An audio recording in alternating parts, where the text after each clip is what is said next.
Hello YouTube, this is Necrofear331 with another video.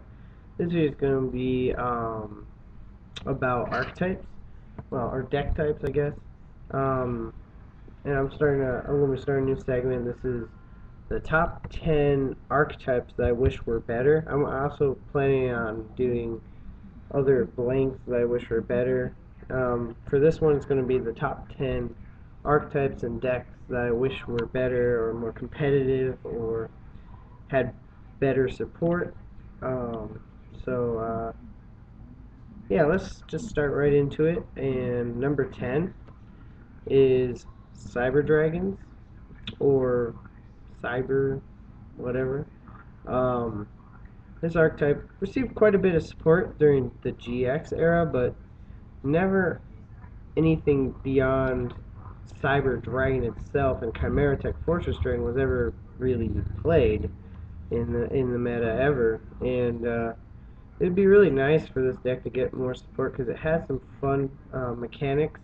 You know, it has, Cyber Dragon itself in it. I would love to see them, work some new Cyber Dragon cards into the game. I mean, due to more easily accessible the Cyber Dragon cards, like Overlord Load Fusion and whatever Power Bond and all the fusions and stuff. Yeah, this archetype would be really cool if it got new support, and I'd be totally on that if they did. So that's number 10, Cyber Dragon from the GX era. The second archetype did receive quite a bit of support, but a majority of it was jank. Like it got TCG exclusives and it got quite a bit of support and even a synchro monster, but just nothing that really sent them into good mode. They were always kind of okay. And that archetype is the alien archetype. Really unique, deck type, using with A counters and stuff. It's a really cool deck. It's just they need a little bit more to make themselves competitive. Xyz Monster would be great.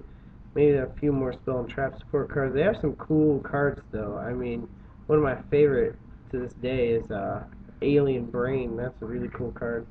But you know, I would love for more alien support. Reptiles in general just don't get a good shake. The only one that's ever been competitive was Worms, and that was for a very short period of time before they brought Heavy back. So, yeah, it would be nice to see aliens be, a good competitive reptile archetype, but who knows if that will ever happen. Um, Next archetype or deck type, whatever you want to call it. Oh, puppy. It is fairly old and has some of the coolest artworks I've seen in the game, actually. Definitely have a lot of Eastern religious mythologies and stuff in it, and that's kind of why I love it. But anyways, the number seven, no, actually eight, archetype, deck type, whatever you want to call it, that I would like to see get more and better support to make it playable is spirits. And again, I really love the artwork. I actually kind of like the mechanic of, oh, they return to the hand at the end phase, and um, what they need to do, what Konami needs to release, is cards that can abuse that returning the hand effect better. Spirit's Invitation is okay. Creature Swap is fun, situational but fun. Mystic Box is alright with it, but just something that can utilize their return to hand thing. Maybe something like Six Sam United for spirits. That'd be kind of cool. They also need like search cards. They don't have any searchers or tutors, so it would be nice to get some of those as something a tutor for spirits. So anyways, yeah, and this is a priest, of course. All right, and let's see, 10, 9, 8. We're on number 7 is yet another reptile archetype. I like the reptile type. It's just they get very little support. They do have some good cards though. It's just we're waiting on the right archetype to go ahead and utilize them properly. Regardless, This was actually one of the first decks I made when I came back into the game, not realizing the deck was pretty terrible, but what can you do? You know, when you begin, you're a noob, you're a scrub, and you make some bad decisions. Anyways, my number 7 archetype that I would like to see better support for is Reptilian. Really cool mechanics, you know, turning opponent's attacks to 0. This boss monster, Vosky, is one of the coolest designed boss monsters I've seen in this game altogether. And I like their art a lot as well, and they're, you know, influenced by Hindu religion, obviously. Um, yeah, definitely would be on board with new support for this archetype. They have some pretty neat cards. What I think they need is a better way of making opponents' monsters 0, because currently the only way they can do this is with Naga or that really terrible spell card that, you know, flips face down monsters. They're really inconsistent and it doesn't work very well. But yeah, Reptilians, I would love to see new support for them, because I think they only have like 9 monsters in total, not, and one of them is completely useless. So, anyways, we're on number 6 now. This archetype is fairly new, so I can understand why it doesn't have a whole lot of support right now. It's a cool deck type. It actually connects. I'm going to talk about it 2 different ways, but yeah, it's fairly new. It's from the Zexal era, and I think I'm hoping we see more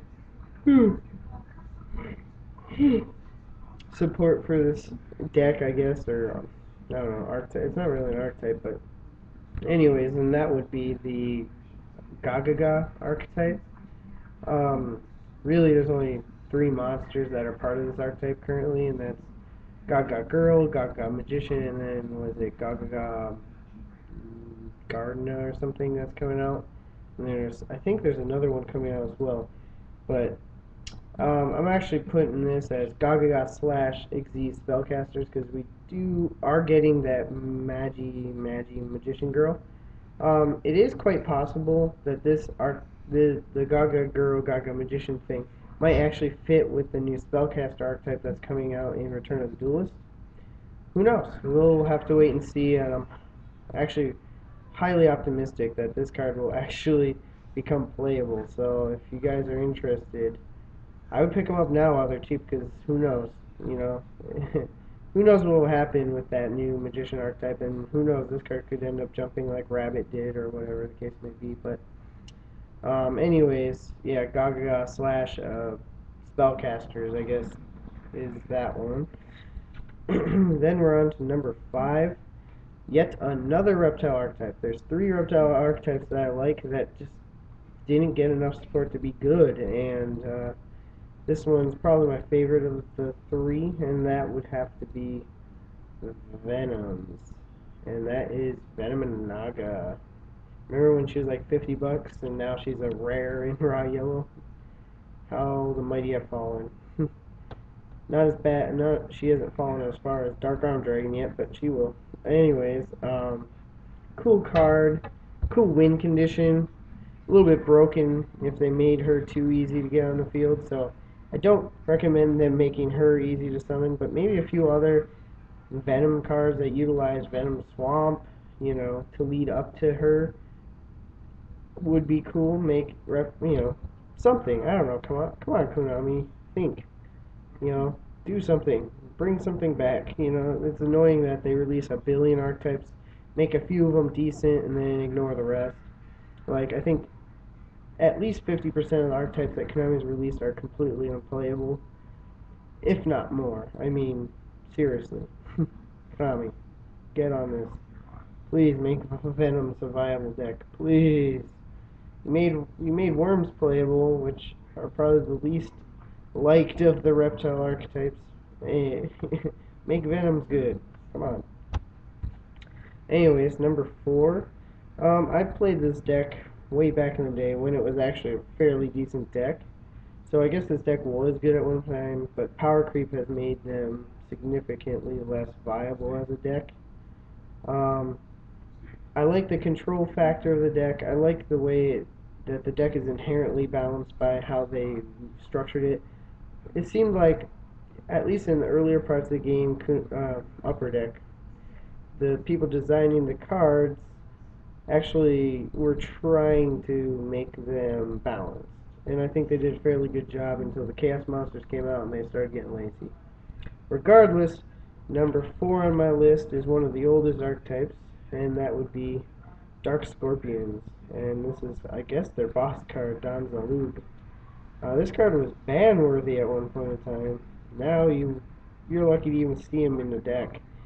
I use him in a Forbidden deck that I have, but other than that, he kind of sits in my trade binder and my collection binder. I have like 5 first edition ultras of this. Don't ask me how I got them. And anyways, yeah, one of my favorite warriors, not to mention really cool design for the archetype, which is why I wish they would give him new support, but it seems doubtful. They don't tend to revisit archetypes very often. I mean, you know, each year we might get one archetype that'll be revisited. We had ninjas this year, and 6 samurai, and gravekeepers last year. Who knows? Maybe we'll see something, but it's highly doubtful. Anyways, moving on to number 3. There's an archetype that just recently got hit pretty bad with the ban list. Kind of indirectly, though. The deck wasn't very good to start with, and is now worse. So Konami, make this archetype playable again, because you took away their boss monster, basically. And the archetype that I'm talking about is, of course, Ice Barriers. Played this deck for 2 formats casually, and have just recently decided to give up on it. Without Trishula, the deck's kind of meaningless. Can't really do anything.